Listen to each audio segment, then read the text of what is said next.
Hello everyone, my name is Bombshow. You're welcome to my channel. It's a Bombshow television. Musho my latest musho zviri kupisa zvega. Kana uri munyowa, don't forget to subscribe to our channel. It's a Bombshow television. Nasi ndava good news. Kana une business raunoita mborisa mu comment section unoona kuwana nonechi ne customer kana munhu anozvida. Kana une business raunoita ingoriudza mu comment section unoona kusanganochi nemhene. Tiri ku advertise mahara tine ka promotion sezvo takapinda 7000 ma subscribers.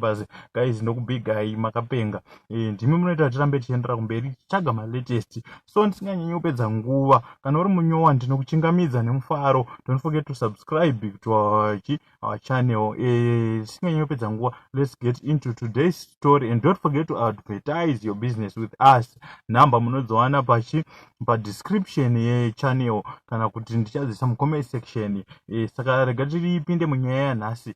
Right guys, ndofunga tese takaona nyaya iyi nyaya yemukadzi akachinja kuita mombe makumbo ende ndofunga tikutona muswe uyo uri pamashure pake pavidhio randinaro muswe uno kuchitotamba makumbo ato emombe nekuda kwekuti anga akatora murume wemunhu ende mubvunzo kuti is it the right thing kuti uno affecta mwana wevamwe vanhu nekuda kwemurume wako akangoita zvaakaita akatadza akakuchita because sometimes wakazitanya maconsidered why murume ari kuchita and I think izvezvi zvokusota murume wako kuti kana aenda kunzoo inonorara that's the best. I mean, what do you think in the comment section?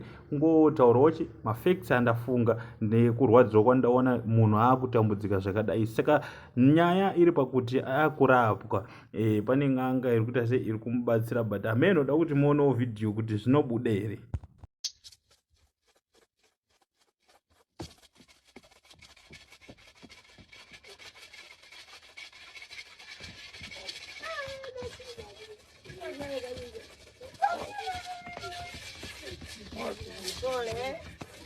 Pole. Mama. Oh, nyie msiongee. Huyu kazini huyu.